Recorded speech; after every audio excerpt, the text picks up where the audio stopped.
name's Katrina. And my name is Hugh. I'm Sarah. I'm Emma. I'm transgender. Before we get started with whatever the hell this video is, I'd like to take the time to show you a scene from High Guardian Spice, because I know a fair few of you haven't actually watched it. I can't blame you for that, but it is kind of staggering the amount of people who have both watched my videos and some who have even helped me make my videos who haven't even seen the show. The reason I do this is because this isn't something I can just explain and expect that to be good enough, because dialogue is something you have to experience. This is the infamous scene with Caraway from episode 3. I want you to just pay attention to the dialogue and see what you can get from it. Lavender and I met when we were students here together, our first year. We were a lot like you and your friend Sage, actually. What? How? Totally inseparable. This was our first everything hours, dorks. Mom looked so fierce in the uniform. Is that your sister? It's me, actually. You are a girl? I'm transgender. I don't know that word. I was born into a female body, but it wasn't the right body for me. So I used new magic to change it. Cool. You can do that? Is that kind of transformation magic permanent? I take a potion once a month to keep the spell active, which lets me be the real me. Oh, I'd give anything to know where she is right now. I know. Me too. Okay, next question. What even is that thing? That was one of my favorite missions. We almost died 4 times. Oh, I see. You want the gory details? Do you feel how awkward that conversation felt? A lot of people will point to the "I'm transgender" line as why that conversation was weird, but actually no. I actually think the whole trans discussion thing in this scene could work well if it was done a little bit differently, but I'll get to that later. But let me play another scene for you from the exact same episode. She was so cool! She killed a manticore? That should have been my bedtime story every night. Oh, and that's how the sword got broken. Exactly. Okay, now that I've shown you those 2 bad examples, I'm going to show you a line of dialogue I think is actually good in this show. Well, good by High Guardian Spice standards, you know what I mean. You're lucky you get to believe that. No one's questioning your manhood. You have no idea. Now, what did that one line of dialogue have that the other scenes didn't? To anyone who's watched more than one writing advice video on YouTube, the answer should be pretty clear. And that is a complete and utter lack of subtext. Calling High Guardian Spice's writing on the nose would be the understatement of this century. The characters are all about as deep as a puddle and are about as three-dimensional as a stick figure, so pretty much everything you need to know is said immediately out loud and directly in your face. There's next to no reading in between the lines when it comes to High Guardian Spice, unless you're trying to figure out whatever the hell went wrong. The reason the dialogue in High Guardian Spice feels so stilted and awkward is because the characters are just saying exactly what they think out loud at all times like they're robots. Now, you may not notice this at first, but the dialogue does still sound weird. The best way I can describe it is it's like you're looking at an AI-generated face. Now, subconsciously, your brain's really good at picking up faces and understanding when there's small incongruities that make them not human. But you may not actively recognize what exactly is wrong with the face, just that there is something wrong here. That's the reason why the dialogue here feels so weird. We've been listening to people talk our entire lives, so the second we listen to fictional characters talk, and fictional characters who are badly written of all things, we can recognize that something is different. But the problem isn't simply a lack of subtext. If that was the case, I could end this video right here, but of course, High Guardian Spice is the gift that keeps on giving. There's a lot wrong here, but I think there are 3 specific things that cause the dialogue to suck in most cases. High Guardian Spice dialogue is very good at telling us things we already know, not connecting well with the grander story, and also wasting our time. Kind of like this video, ayy! Also, going forward, I just want to point out, people say show don't tell for a reason. That's not something we just say as a meme. It's important to show the audience things rather than telling it to them directly to their face because it makes the characters feel like exposition dumping robots. You know, I say robots a lot, but honestly at this point, ChatGPT is probably a more well-rounded character than anyone in this show. I knew I shouldn't have used ChatGPT for the speech module. In order for you to get a better grasp of what I mean, I'm going to go through each and every single Caraway scene in episode 3. Cutting the flashback, of course, because I don't even have time to go into how stupid that scene is. But before we start, we need some context. You see, this whole thing starts because Rosemary breaks her sword. Well, actually, no. Rosemary breaking her sword has absolutely nothing to do with why Caraway called her into his office. It plays an important role in the conversation, well, important in quotes there because, High Guardian Spice, but it's not why the conversation is happening. Also, I want you to keep this line of dialogue from time in mind for the future. Yeah, but I'm on my way to archery. First lesson is how to take pride in your weapons. Listen, you pointy... So from that, it seems like the lesson that they're setting up here is that Rosemary shouldn't be treating her sword like a toy. In the previous episode, she nearly decapitated Time because she wasn't taking it seriously. So you'd think this would be a setup for her learning a valuable lesson about being a warrior and learning from her past mistakes. Yeah, no, this is High Guardian Spice. That doesn't happen here. We don't do that here. Now, if this was well written, Caraway would have called her into her office because of the whole sword accident, and that would have been the whole point of the conversation, but this isn't good writing. This is bad writing. So the real reason Caraway calls her into the office is because she needs to pick her choice for Everything Hours. I want you to keep in mind, after this episode, Everything Hours is only mentioned in episode 5 by Slime Boy, and then never again. I'll let Dretch explain what Everything Hours is for me. Each day at this time, you will have 2 hours to work on a special skill. What skill? That is your choice. Unique weapons, martial arts, drawing. You decide what will help your future. As the school year progresses, you will use this same time for adventure, perhaps to cursed tombs, wild forests, the demon world, or to the nests of ice dragons. These adventures will test your special skill. In exactly 1 week, you must make a choice. Questions? No? Okay, you guys are gonna do great. That's all. Go on. So basically, it's a free period. They could have just called it that and not wasted our time with this boring explanation, making us think it was going to be something important. Also, it raises an endless amount of questions. If it's just you doing whatever the fuck you want with no instructor, then why the hell do you have to make a choice at all? Why can't you just do whatever you want that day? Why are you only restricted to choosing one skill and you have to make a choice? Is there an instructor or a teacher who's going to make sure you're doing the exact same thing every day? Because it doesn't look like it. The Everything Hours concept feels like an afterthought they just threw out there, but they mention it multiple times across multiple episodes, which is very strange. They act like it's a big deal and that it's going to be important, but, it's not. So we're going into Caraway's office to make a decision that won't matter for a plot element that isn't explained and won't be elaborated on in the future. So let's take a look at this masterclass of writing coming from High Guardian Spice.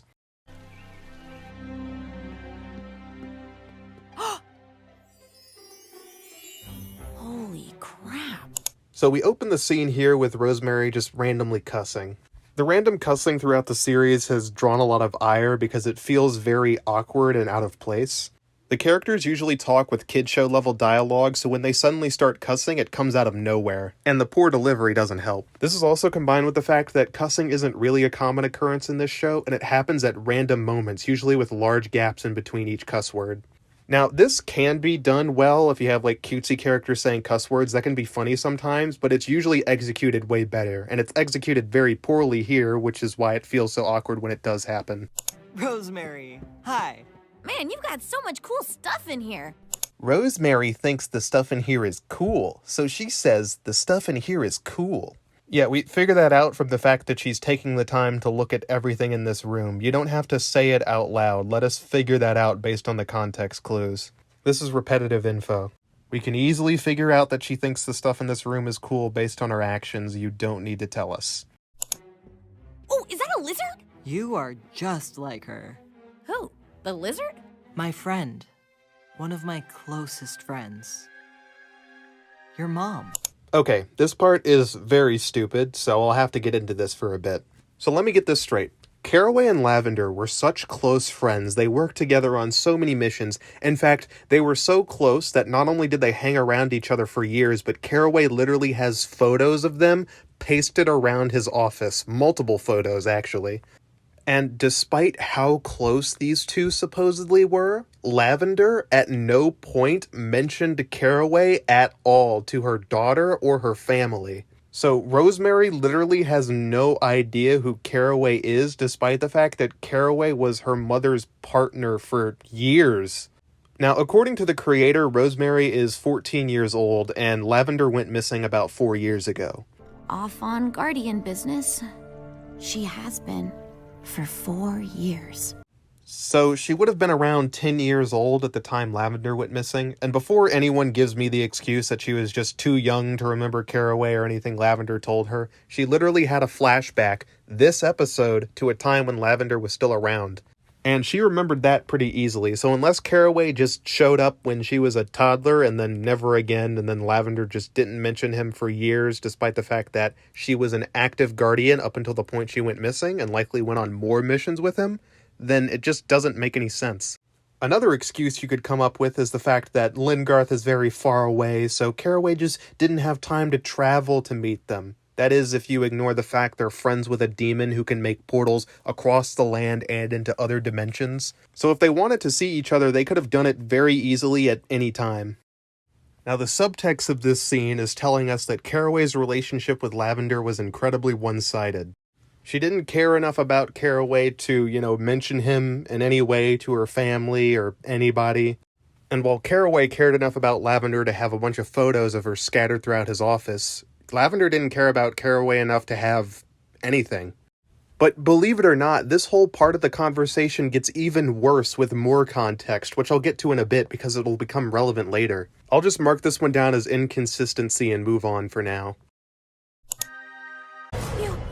You know my mom! No shit. Do you know where she is? Please, tell me everything about her. Were you close? Was she amazing? What does she smell like? Here we have another joke that just seems to fall flat. In their attempts to make Rosemary seem so quirky and random, it does leave me with the question, why is she acting like she never met her mom at all? Her mom was around her for years, and while of course she's not going to remember most of it, the parts she does remember seem to be pretty significant. And yet here she's acting like she got abandoned at birth and never met her mother. But despite all this nonsense, she does actually ask one good question. Do you know where she is? That's an excellent question, Rosemary. Where the fuck is Lavender? According to Rosemary, Lavender went missing on guardian business, whatever the hell that means. What guardian business? Guardian business where? Also, how does she know this? Who told her? Did anyone tell her? Did she just make this up? She couldn't have been told that before she went to the academy because apparently Rosemary doesn't know any other guardians, especially Caraway. So it seems unlikely that Rosemary or her family interacted with guardians, otherwise she would know more guardians. So she apparently asked someone here, and who told her? I don't know. What did they tell her? I don't know. Now, of course, at the end of the series, we learn that Lavender is secretly evil and working for the Triumvirate, but that doesn't actually explain anything either. And if this scene was used as a setup for a mystery later with the reveal that Lavender is being evil as the resolution, that would be fine. But that's not what this is. All of these important questions just never get answered throughout the entire series. We just know that Lavender is evil now. Why? Find out in Season 2. Oh, dang it. We were close. She was fierce. And I never sniffed her. Our friendship wasn't sniffy. Man, the writers thought the audience would love the sniffy joke so much they continued it. Isn't that great? Not only is this repetitive info because we already know that Lavender was fierce and we already know that they were close to Caraway, but this is also filler bullshit. We're wasting our time with weird sniffy jokes and information we already know, whenever important information that the audience should be made aware of, like the circumstances of Lavender's disappearance, are being left on the table. It's mind-boggling to see a real part of her. Flowering Thorn, I mean. I ruined it. What kind of warrior destroys their weapon? The kind of warrior whose mom forgot to put the indestructibility enchantment on the whole sword. Never, dimwit. The sword's immutable. She's right. It gets nicked, the hilt can break, but the metal's enchanted, so, So on top of not giving a shit about her best friend Caraway and just never mentioning him, she also forgets to put important enchantments on her whole sword. This scene is doing a great job of making Lavender look like a negligent asshole. I botched my mother's legacy. Oh, Rosemary. I'll show you something. But can you promise that we'll get right back to deciding your focus after we... Yes, promise, promise. Hey, look, we're finally bringing up everything hours for, like, the first time this entire conversation. And don't get used to it because, again, we're just immediately going to put it to the sideline. Why stay focused on the focus of the conversation when you could not? Lavender and I met when we were students here together, our first year. We were a lot like you and your friend Sage, actually. What? How? Totally inseparable. So here we have another classic case of telling, not showing. The writers want us to know that as a child, Lavender was very similar to Rosemary. Now, what they should have done is had Caraway say things about what Lavender was like and what he was like and have the audience connect, hey, that was a lot like Rosemary and Sage. Maybe you could have had Caraway and Lavender do something specific that was very much like what Rosemary and Sage were doing, and that allows us to figure out that they were very similar. And even better, instead of doing a dumb flashback to that Manticore mission, you could have flashed back to Caraway and Lavender and their time in the Academy, so we could actually see what Lavender was like as a child and what their experience being Guardians was like. But instead of any of that, Caraway just says it out loud directly. Hey, we were a lot like you when we were younger. It's extremely robotic and lazy. And it's not like the writers can't do stuff like this because they literally do it later in this scene, and I'll mention it when we get there. This was our first everything hours, dorks. Mom looks so fierce in the uniform. Well, would you look at that? Caraway and Lavender went through everything hours too. I wonder, what were their choices for everything hours? Learning that would probably help Rosemary understand her mother better and maybe give her inspiration to... Wait, what do you mean you're not going to tell us what their choices for everything hours were? You're just not going to mention it? Ever? We're just going to continue to ignore everything hours in this conversation about everything hours? Yeah, okay. Is that your sister? It's me, actually. You are a girl? I'm transgender. I don't know that word. I was born into a female body, but it wasn't the right body for me. So I used new magic to change it. Cool. You can do that? Is that kind of transformation magic permanent? I take a potion once a month to keep the spell active, which lets me be the real me. Okay, this is the big one, the only part of the scene anybody remembers. Now, before we go any further, I have to make this expressly clear. I shouldn't have to say this, but I'm going to have to anyway, because I don't want people twisting my words. I have absolutely no problem with Caraway being trans or talking about being trans. The problem is how it's executed. I've gotten several comments from people who are trans and think this show was handled poorly, and I can understand why. There are several reasons why this scene doesn't work, but I think I understand why they wrote it this way, based on their own philosophy. They seem to have been rushing to just have Caraway say the word transgender out loud and only cared about that, so the representation here comes across as very rushed and lazy. And the way this conversation is handled in the scene doesn't really make any sense given the context. Again, this conversation is supposed to be about Rosemary's decision for everything hours, but we keep diverting into other things that have nothing to do with that. And Caraway's past and being transgender is one of them. It doesn't feel like a part of the conversation. It feels like we're putting the conversation on hold to dive into this. I've described this type of dialogue in the past as feeling like we're entering into an alternate universe for a second to talk about something unrelated to the main point of the conversation. This doesn't feel like a natural part of the discussion. It feels like the hand of God has come down to force the conversation in this direction. It doesn't flow naturally. The points don't connect to each other. Which is sad because the fact that Caraway is trans is pretty much the only relevant piece of information we learn throughout this entire scene. Most of the things we learn in this conversation are things we already know or are entirely pointless. But unlike most things, him being trans actually comes up again later in the series, making it sort of important. However, that scene would probably be better for explaining this than this scene would be. They honestly could have cut this section entirely and just saved it for the later scene with Snapdragon and nothing would have been lost. And nothing proves how awkwardly this part was inserted into the conversation than how it ends. Okay, next question. Yeah, you heard that right. Rosemary just says, okay, next question, and they move on from that part of the conversation like it never even happened.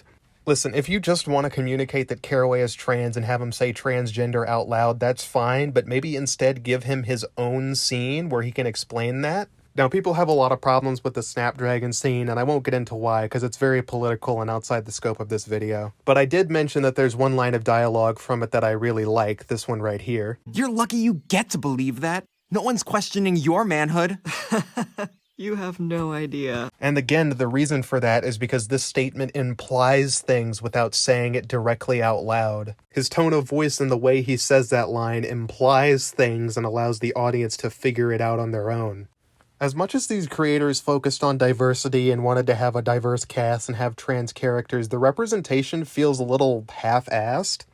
They clearly wanted to go above and beyond and actually give us an explanation on what being trans is like, and yet they don't really do that.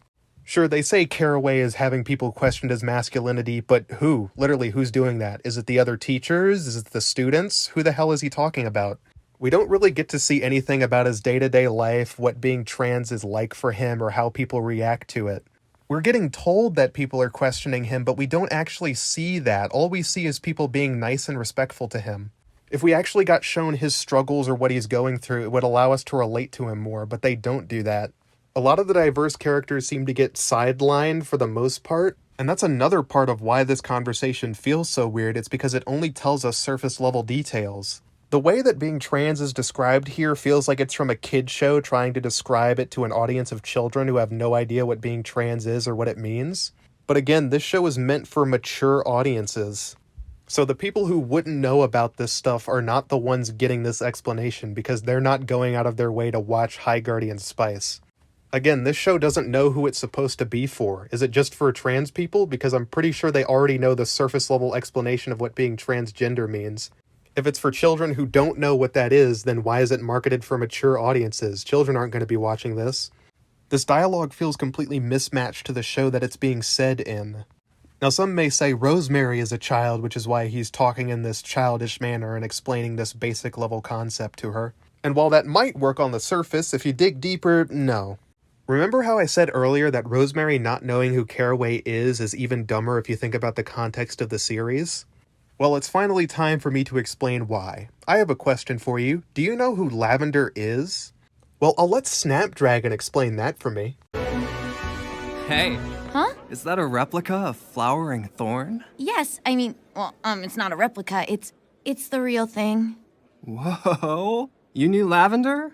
That's so cool. She's my mom. Wait, legendary High Guardian Lavender was your mom? I thought she was dead. No, she's been gone for a while, but she's coming back. Yeah, you heard that right. Legendary High Guardian Lavender. Legendary. And she's not just a normal guardian, she's a high guardian. I don't even know what a normal guardian is, let alone a high guardian. That's entering eldritch horror levels of unknown. She's so famous that even the mere mention of her name is enough to get all the students crowding around Rosemary like she's the second coming of Christ. This means that Caraway was the partner to one of the most well-known and legendary guardians of all time. Caraway should be famous. Guardians are so famous that they get parades thrown after them, and they seem to be the most famous people in both Lingarth and Pebble, which happen to be the only locations we see Rosemary on a regular basis. And while Rosemary may be dim-witted and a little clumsy, she is super focused on being a guardian. She loves guardians to the point where she's reading books about them. What do we know about Warner's axe? It's the coolest axe ever. Sage and I were obsessed with Gorner's grunts as kids. They're the funniest books ever. Again, Caraway is literally the partner to one of the most, if not the most famous guardian of all time. And this famous guardian is Rosemary's own mother, and despite that, Rosemary still has no idea who Caraway is. This is fucking stupid. It makes no sense. But how does this relate to Caraway being trans? Well, Caraway is very open about the fact that he's transgender. He pretty much says it to anyone who will listen. And on top of that, there is something known as transition magic. Yes, that's right. Transitioning is so common, there's literally an entire field of magic dedicated to it.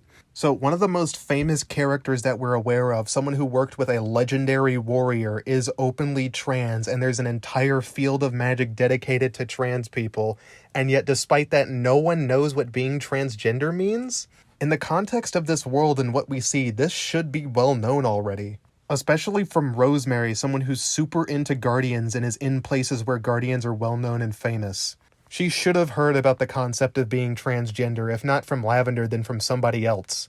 And yeah, sure, she's really young, but in a world where legendary warriors are trans people and there's literally an entire field of magic dedicated to trans people, the idea that she's never even heard of this concept before is insane.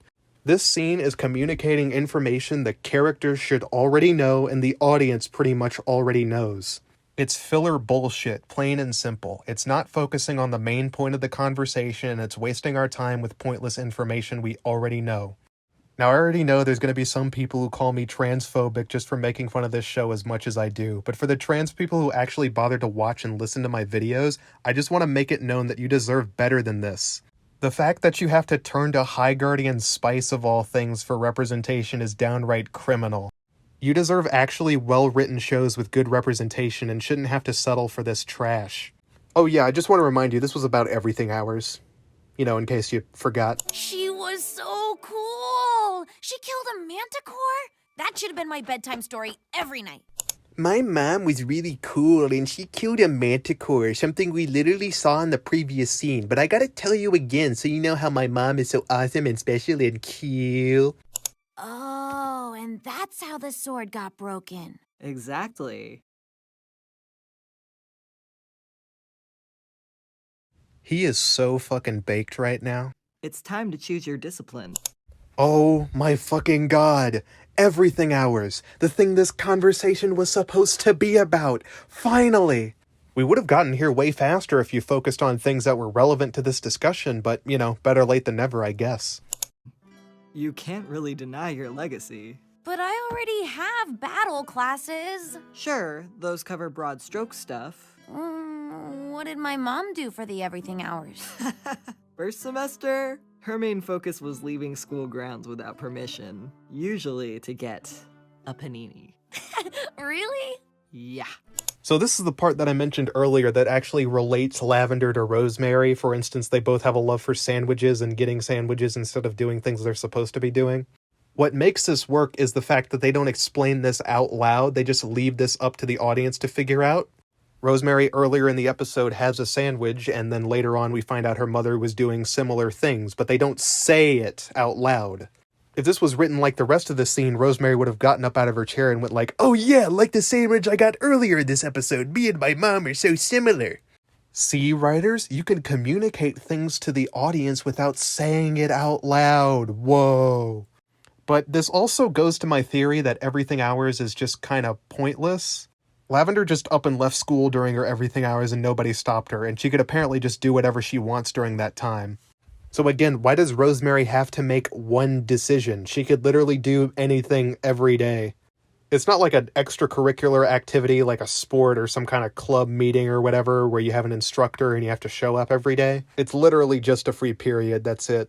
But then, she saw her friends getting the hang of their talents while she was skipping class, and she wised up. I think Caraway meant to say Everything Hours instead of skipping class here because Everything Hours is outside of class. That's like the whole point.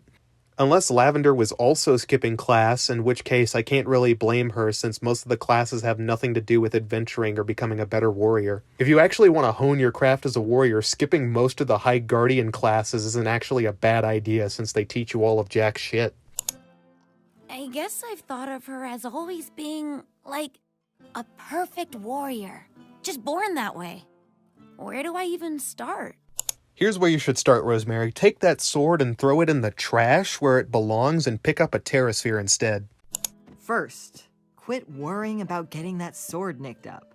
Why don't you care about all the other scratches? Because those came from her. They're like gifts she left on it.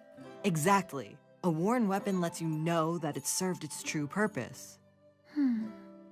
The tools of Guardians will always show wear.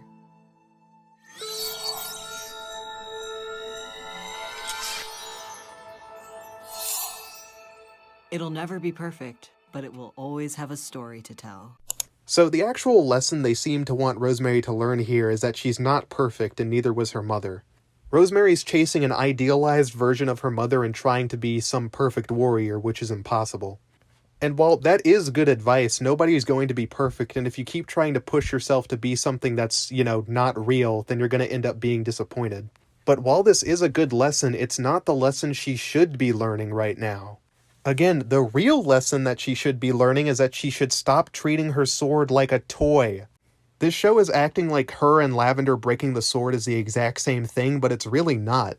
Lavender broke her sword in the heat of combat, fighting off a powerful beast that was trying to kill her and her best friend. Rosemary broke her sword because she was treating it like a fly swatter and acting like a dumbass. These are not the same thing. Caraway says that a worn weapon can show you that it served its true purpose, but is this really its true purpose, being flung around? Rosemary should be getting consequences for her actions and learning a lesson, but instead she learns absolutely nothing other than that she should keep being an idiot. That's why this scene is so bland. It tells us absolutely nothing but repetitive info we already know, and by the end of it, literally nothing changes. Rosemary doesn't learn anything other than what the word transgender means, and that's a word she should already know to begin with.